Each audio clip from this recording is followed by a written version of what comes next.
the latest episode of Live, Laugh, LOL. We've got cancer.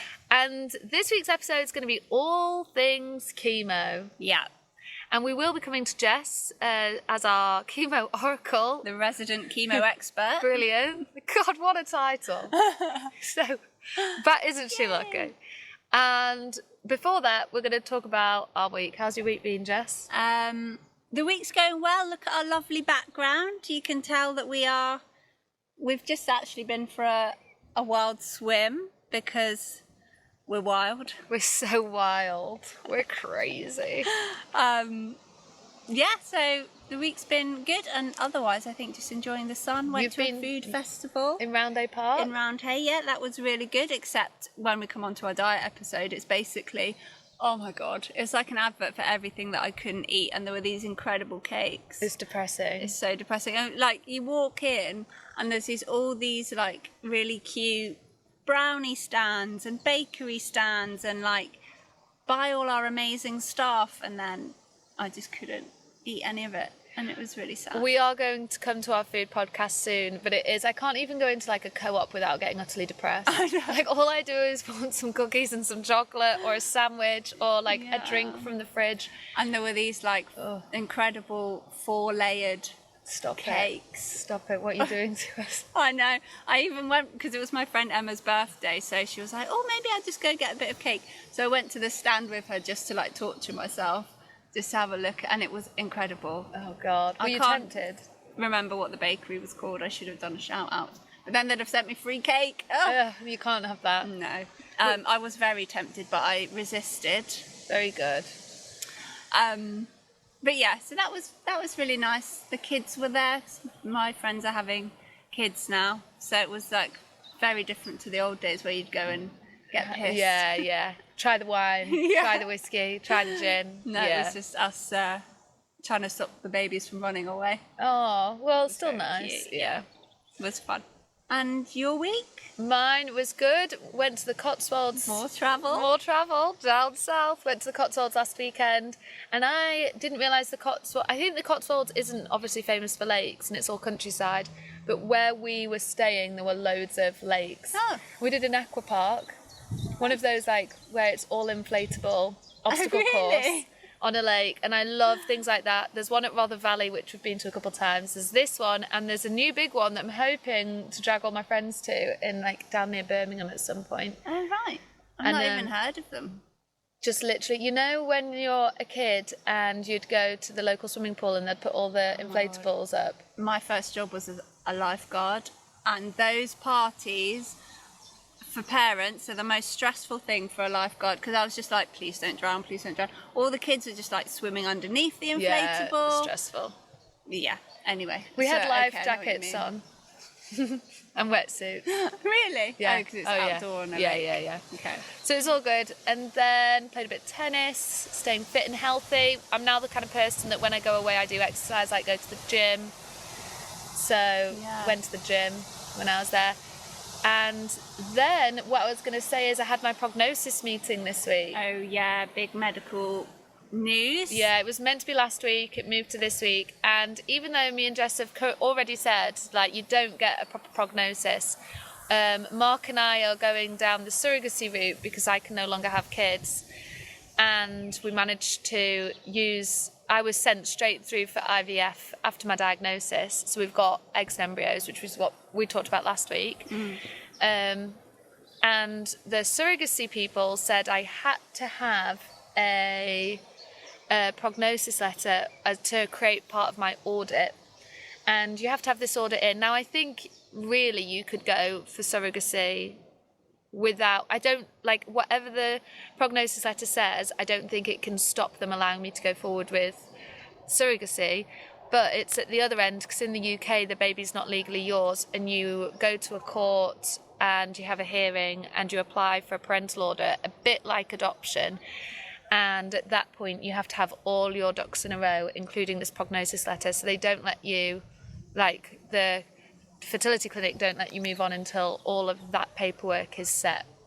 So I had to have the prognosis meeting, because then the doctor said, yeah, we'll send that letter off. I said, I don't want to see it. They said, that's fine. And then they said, actually, We Yeah. want to sit you down and talk you all through your prognosis. Which I feel like is maybe a part of just the NHS being a little bit disorganised, because then in the end there was actually no So reason. then I went right? for my prognosis meeting, and then they literally just said, what do you understand? I told them what I understood, you know, the average on my treatment, and that I'm a medical marvel. I re-explained that to them.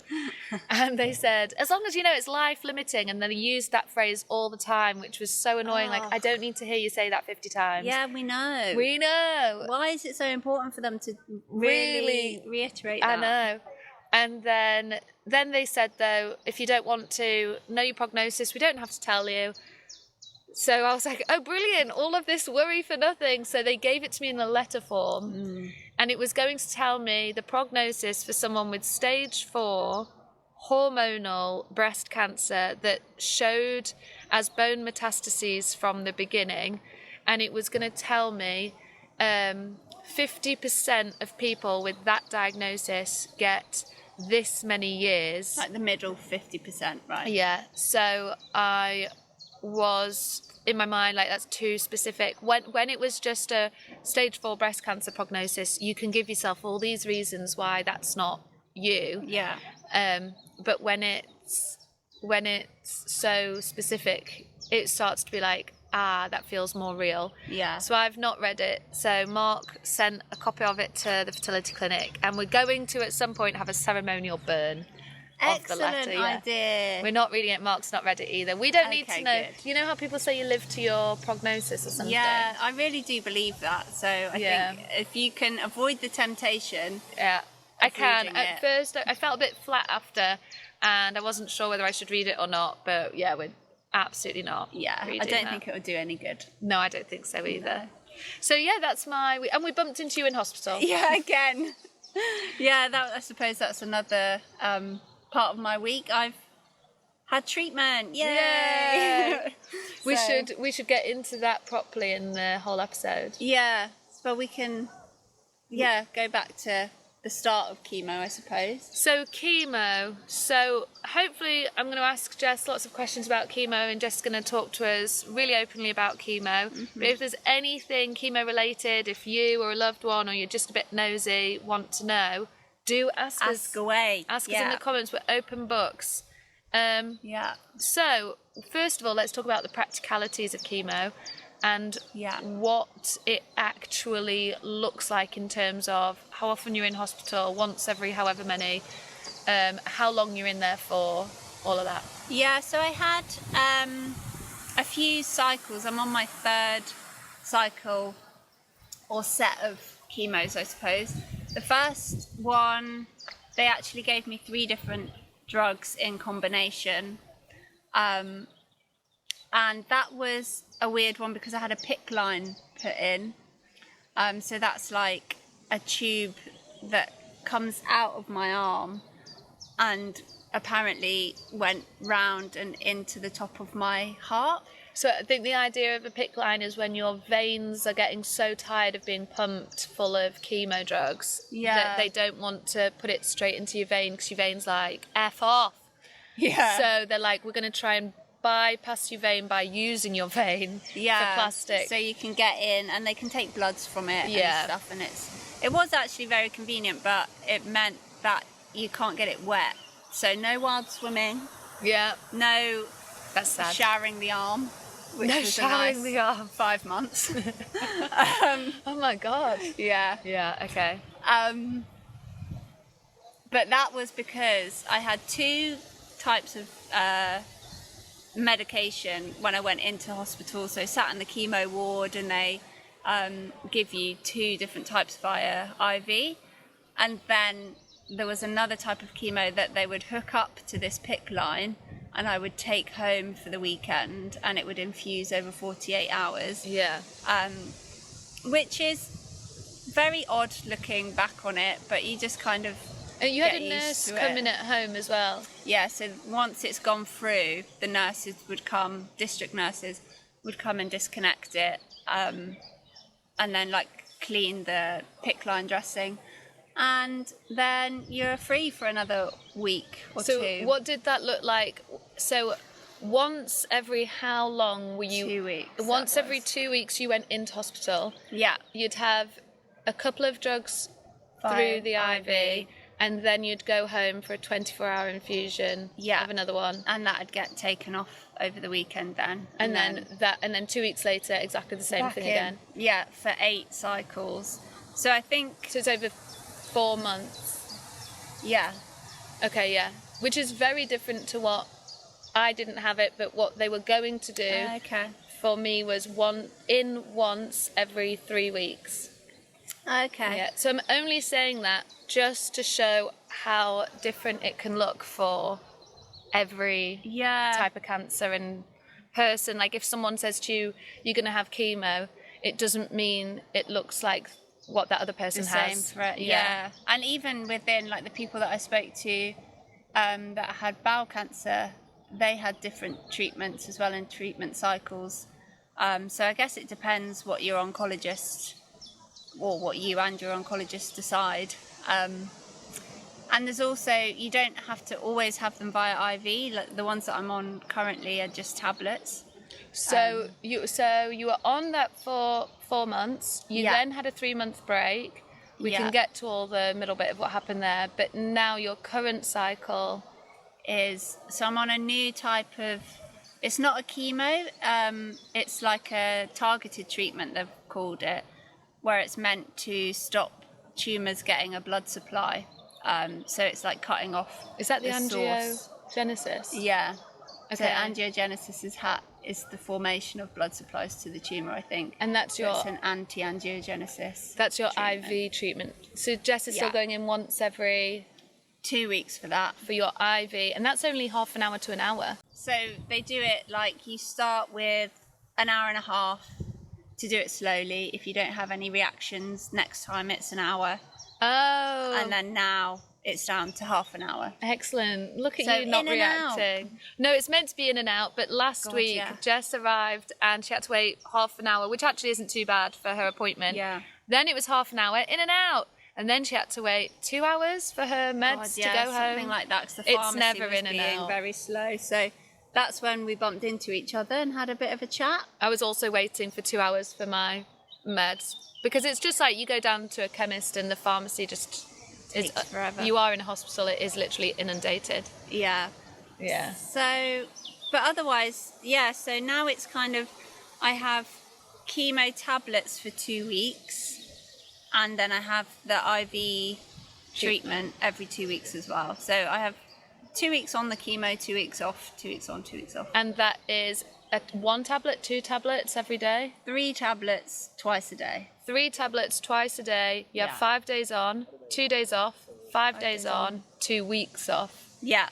So Jess's medical routines got really quite complicated. Yeah, and then also because, I mean, all chemo, they'll tell you, knocks your white blood cells. And knocks your immune system. Yeah, but this one I feel maybe has more of that as a side effect. So after the 2 week cycle, I also have to inject myself, Oh, which for your I'm white really blood bad cells. at. But you must be a pro from all the like Get me an IVF injection. injections. I wanted those injections. Jess's Oh, so your yeah. the injections to boost your white blood cells is something to do with the bone Yeah. because that's where your white blood cells are from or something or other. And I had my treatment also killed my white blood cells. So then they had to keep stopping treatment and I wasn't allowed to continue while your white blood cells are low because it's dangerous. Yeah, and because there's nothing that you can do. there's nothing you can apparently. do. So they just give you a break. With low white blood cells, you're more likely to get poorly. And if you get poorly, you're less likely to be able to like Fight it. fight as well. it. That's yeah. it. So I was like, can I have the bone injections to do that? And they were like, no, like, basically your bone's already fucked, mate. Absolutely not. We don't want to mess with your bones anymore. You can't have that one. Yeah, which, I mean, it is annoying because you just have to have the break. But then Yeah. it's also, you don't. But then they're bonus is like, not oh, you injecting don't yourself. want you. But I'm already injecting myself anyway. I have a bone strengthening injection and a ovary suppressant injection. I'm like, I'll take it. Yeah, just add another one to the list. Add doesn't to the matter. list. And if I ever go travelling, this is off topic now, but they say if you go on like a flight, Yeah. then you might get blood clots, but you can ask for blood thinners. Oh. But they don't necessarily give you them. It's not always right. But you could ask for them. So I'm planning, my goal, you've heard it here first, people. I want to go climb the Harbour Bridge around Christmas time. Sydney Harbour Bridge. Sydney Harbour Bridge, sorry, yeah. And so I'm planning on asking for some blood thinners to stop me from getting clots. Once you've got cancer, you're more likely to blood clot. And on a flight, you're more likely to blood clot. And then it all adds up, and then they're like, you're just a high risk. High risk of everything. God damn. Yeah.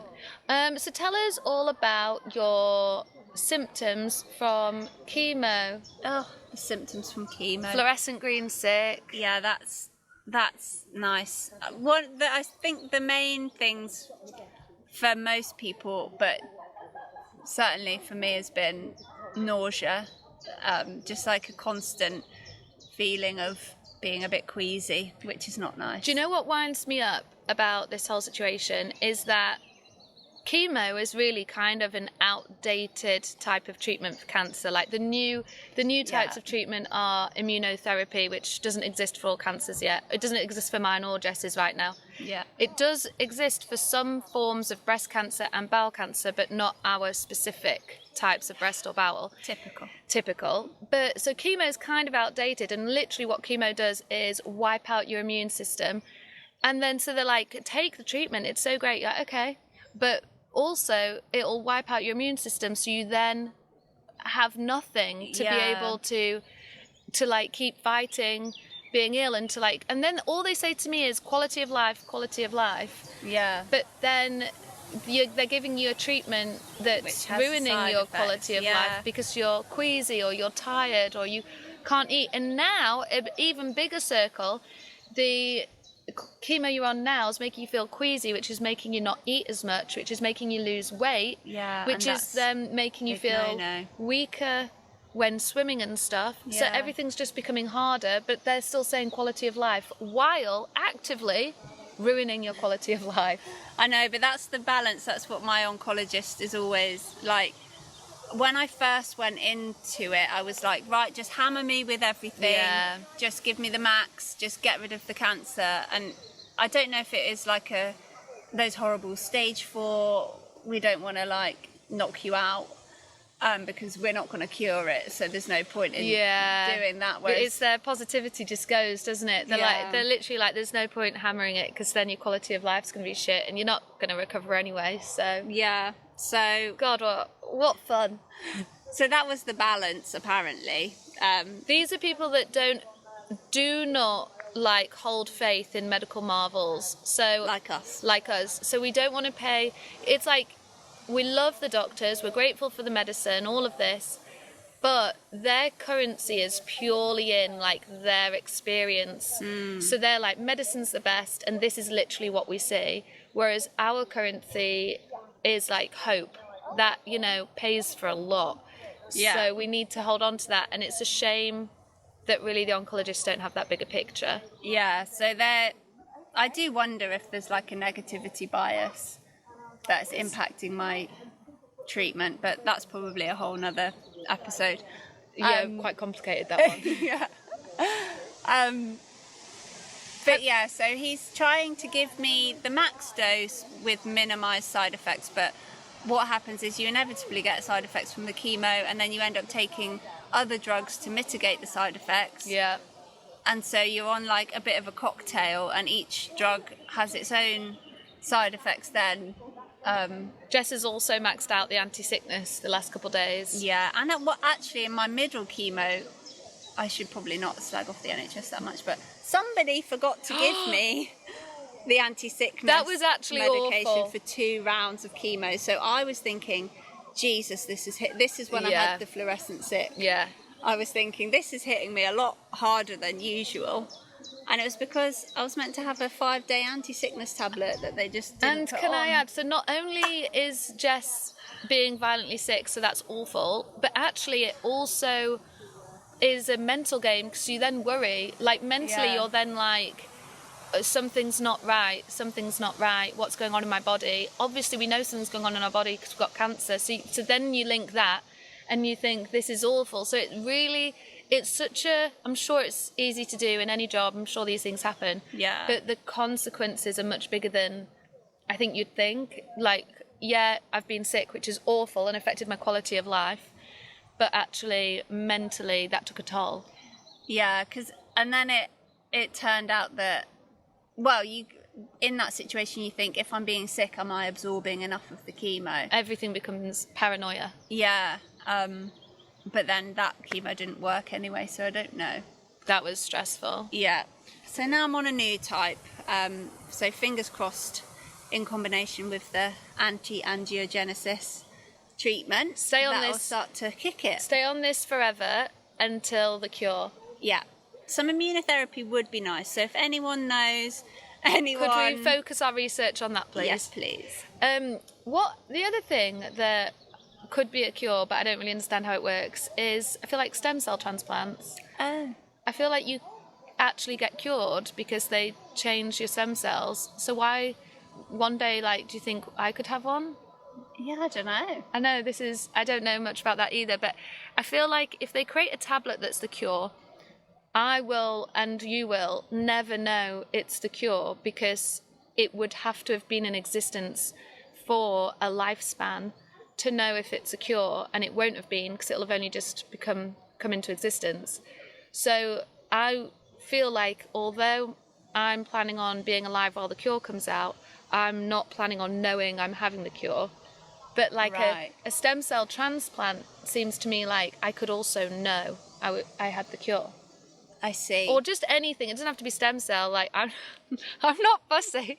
I'm not the Guys, scientist. just give us a cure. I'll just have whatever it is you think it is. But it would be nice to know it was a cure. Yeah, although weirdly, I don't know if this is still the case, but my dad had leukemia and he couldn't have a bone marrow transplant Oh, maybe that's what I'm thinking of, not stem cell. until, well, I don't know if your stem cells are made in your bone marrow, I think they might be, but we're not doctors. but he couldn't have that until he was in remission. And so you almost have to cure the cancer before you can do that, because then... But then I that's don't like- understand that either, because my doctor won't use the word remission. He won't use no evidence of disease. That's what you see a lot on the yeah. things. He won't use dormant. I thought I'd given him that one. I was like, that what you mean here is dormant, surely. No, we're not using that. All right. What about remission? We're not using that. Well, I don't even understand what that means. No, I don't either, actually. So yeah, In the cancer world, what remission actually means stands for. Like, so I used to think it was just if it was cured, but I think you can be in remission if it's dormant. Yeah. And so could we not use the word dormant? What? But they won't use it. And I think he's so scared that I will misunderstand and think the cancer's cured. But I'm like, no, I know it's there. So they say in the bones, like, it's definitely there. It's definitely there. It's just like shrinking while you're on treatment. And I'm like, my year 4 geography of volcanoes, I'm understanding what dormant means. Yeah, exactly. It could erupt at any moment, but we're not expecting it. Anyway, tell us about your first round of chemo, because I got to know Jess during her first round of chemo, and she was, I'm just going to give away the excitement, she was moving house while on chemo. Yeah, see this, a lot of people were surprised by this, which Yep. I didn't think was that surprising. I was like, I've just got to move house, so crack on. And I do actually want to move house again soon. I love that though. But the thing is, and actually, I might have mentioned it before, but I think one of the surprising things is you expect with chemo it's going to wipe you out, you're going to be sick, you're going to be tired. And so people, I think, have this image of you just lying in bed all day and being wiped out and knackered. But like I was saying, my oncologist was like, that's no quality of life. Yeah. Okay. So we need to balance it in terms of you being able to still do what you want to do. And actually what I've found is the more active you are, the more energy you kind of have. And I did see that on like the cancer research website, which I was a bit surprised at, because you think that they would be very much Rest. look after your yourself. body, Yeah. blah blah blah. But actually, I mean, they're obviously not encouraging you to go 0 to a marathon, but they're just saying Good to like, know. Good to know. We're just doing it for the good of our health. yeah. Okay. Yeah. Can't do a marathon. Would love to. No, yeah, it's Yeah, the yeah. lungs.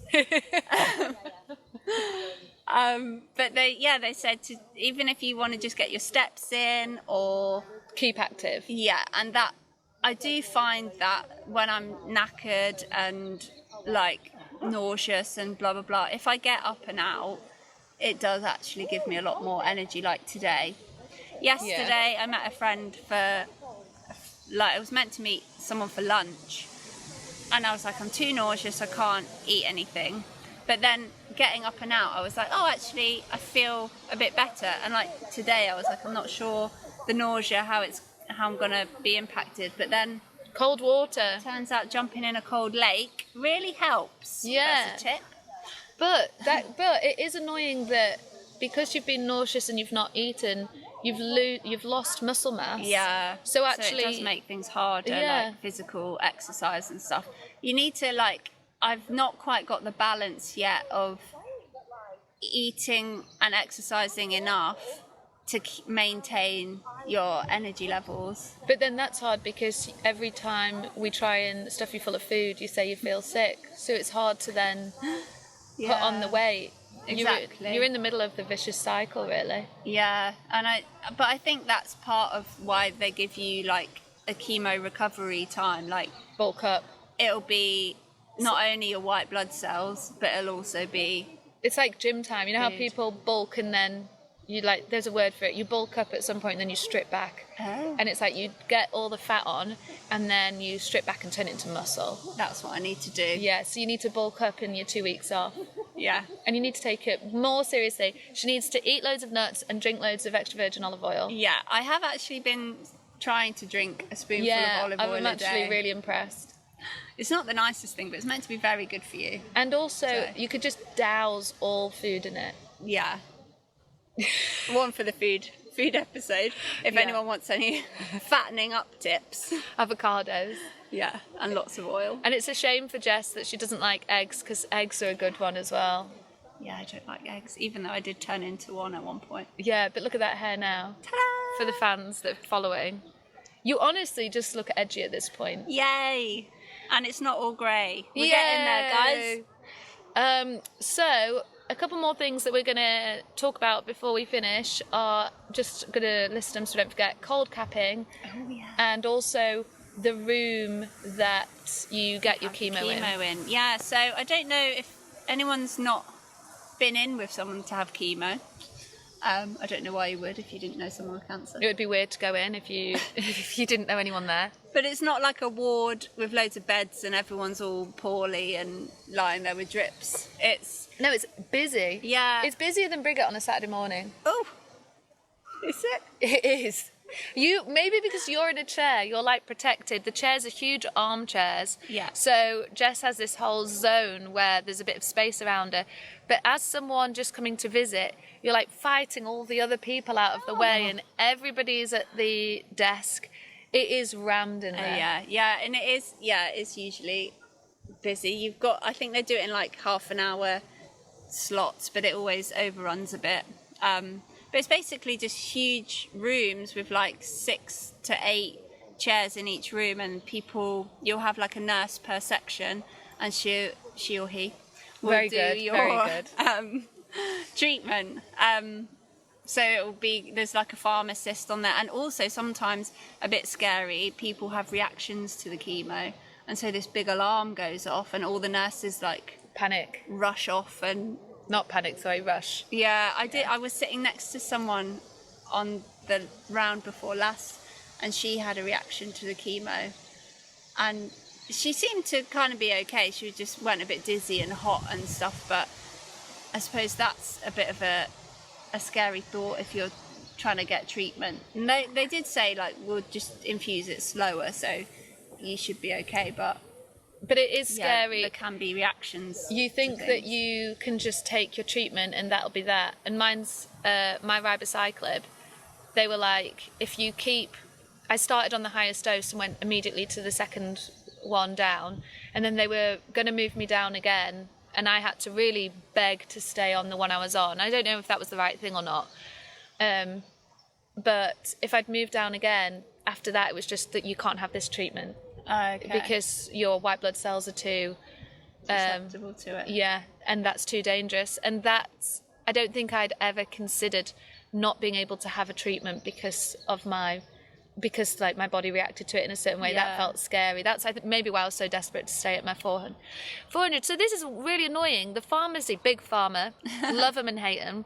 They only sell ribociclib in 600 milligrams, 400 milligrams, or 200 milligrams, or you're on nothing. 600, I was straight away not allowed to continue. My white blood cells got to 0.34, which is really low. The meant to stay Oh, yeah. over. If you've got cancer, stay over 1. Normal person, stay over 2.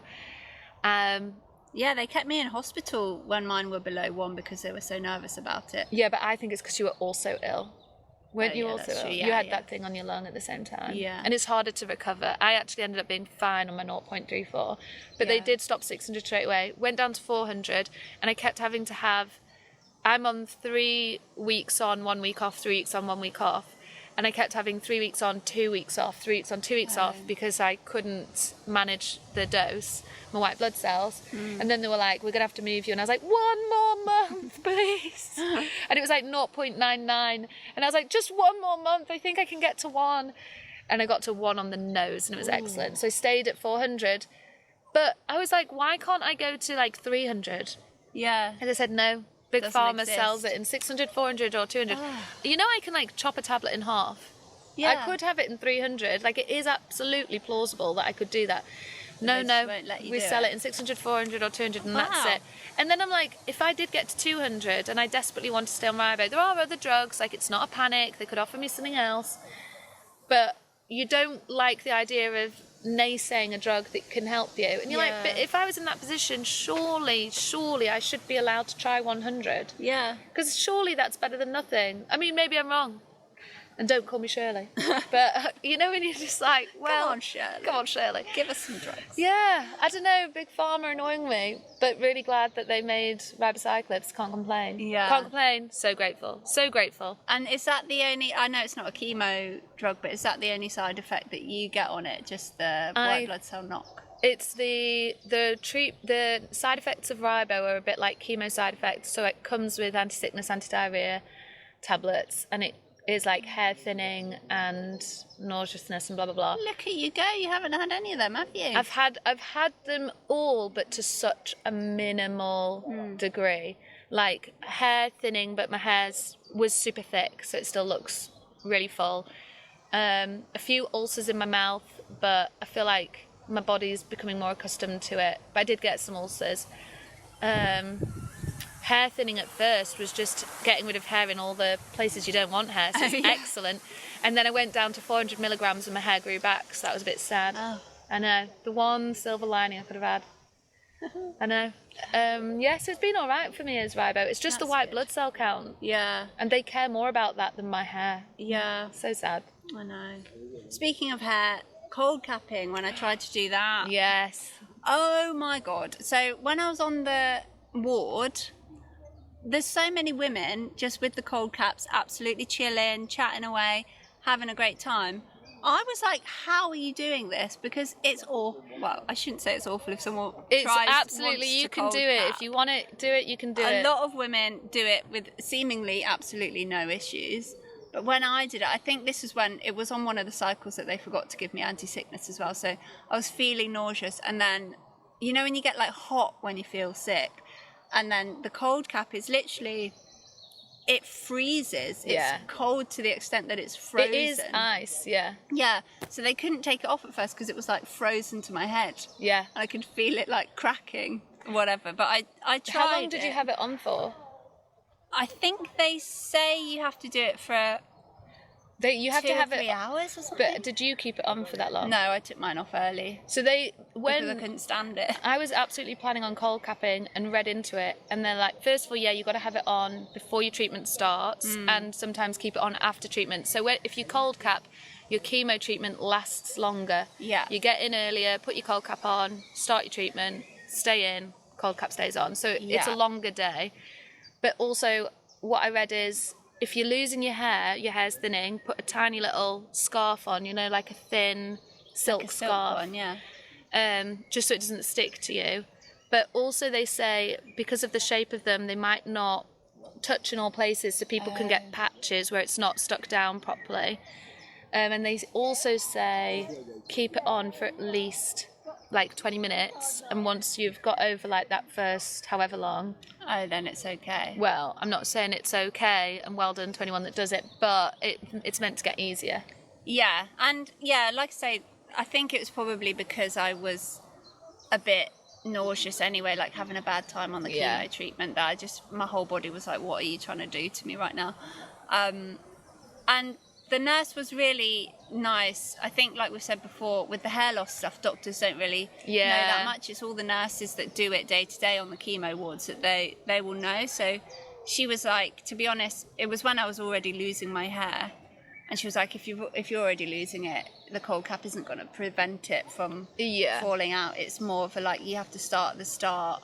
I think the idea of it is because it keeps your scalp so cold, it stops your blood passing through that area, and your blood, you're being infused with chemo through your veins, so your chemo's running through your blood, and the idea of the cold cap is it stops it travelling to this area because it's so cold. Yeah. And then the idea of chemo is that it attacks any quick dividing cells. Yeah. And hair is a quick dividing cell, which is why it's constantly growing. Yeah. So that's the idea of the cold cap. Yeah. So I would say though, even though I didn't like the experience of it, if you're just starting out on your chemo journey and you want to try it, then I would definitely do it, because we've said before, like the literature and the things that the oncologists say is like, you'll definitely lose your hair. That was a fish. Sorry. So sorry. It's jumping out of the lake. Yep. Yeah, you'll definitely lose your hair and it'll be really quick. Whereas actually that isn't the case sometimes.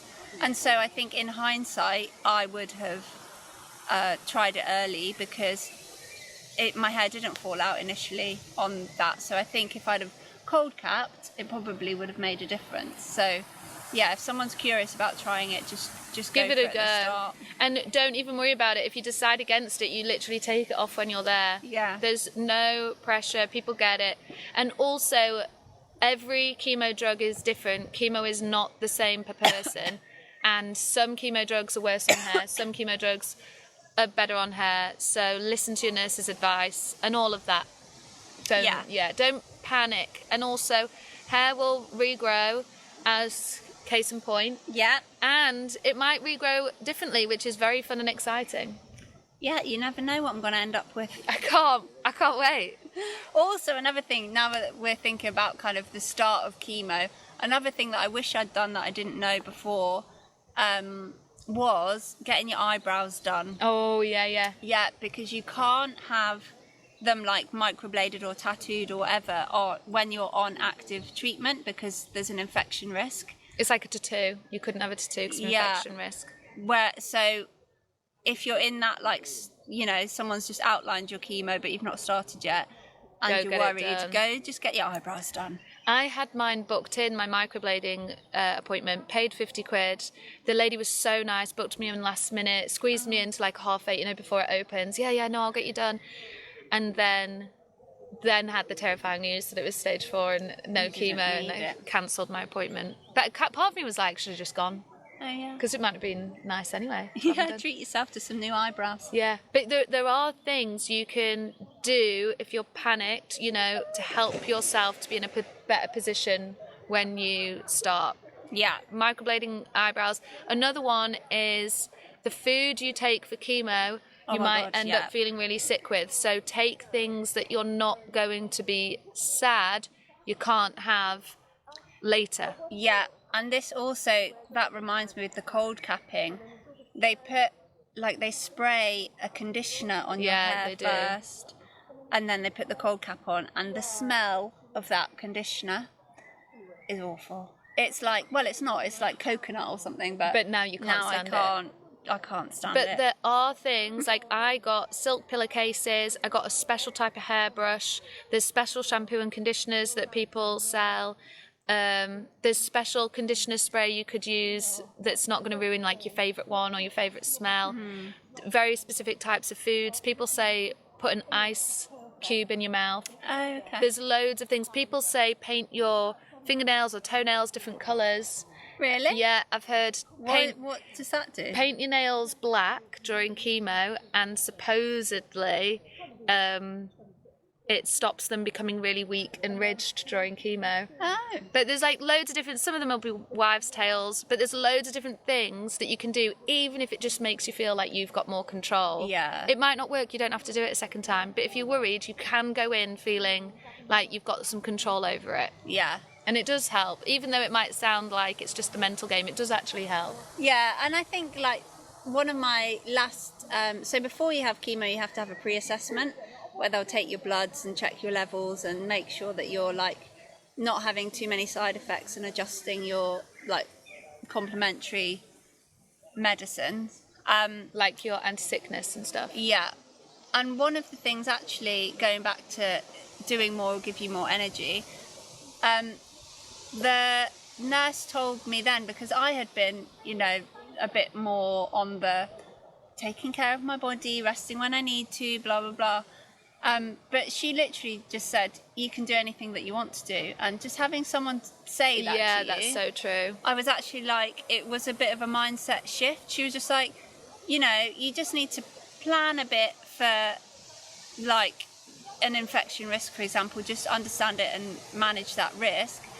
And then also your recovery time might just be a bit longer. Like if you want to try Don't let it running stop again, you.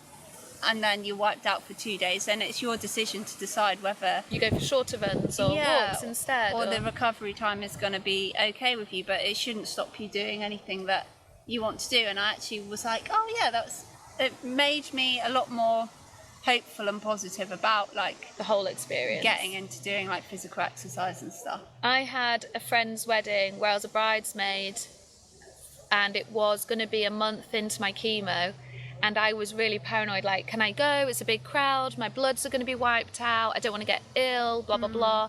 And the nurse was literally like, of course you should be at the wedding and you should have the best time and go dancing. And like, yeah, you might get ill, but it'll be okay. Yeah. But I think I was getting really, like, in my mind, what does this look like? I shouldn't be in large places. I shouldn't get ill. I should wear a face mask. Yeah, I do wear face masks on planes at the minute. Yeah, me too. Okay, yeah. Yeah. But yeah, it's just about managing the risk, isn't it? Like, yeah, it will wipe your white blood cells. But as long as you like use hand sanitizer, use a mask. Worst thing, you won't get better. and that's that. Well, But at least you'll have had a good holiday. Yeah, you do. You know what? You do have to make the decision of, okay, I understand I'm at more risk, but how am I choosing to live my life? Yeah. So there is a risk-reward balance there. Yeah. Anyway, we should wrap up because it's been 45 now. Great. Even longer, nearly 50 minutes. Well done for everyone that listened to the entire thing. Heroes. Thank you as always. Thank I hope you. you're still enjoying it, and send us lots of questions. Yeah. If you have them, anything that you want to know. Like and subscribe. I think there's buttons underneath this video right now where you can click a thumbs up for liking and a button that says subscribe. Like and subscribe. Yeah. Give us any comments. Contact us on Instagram. Let us know what you think. Let us know what length of podcast you're preferring. Let us know any topics you want us to cover. Yeah. Hope you're all well. Bye, guys. Bye.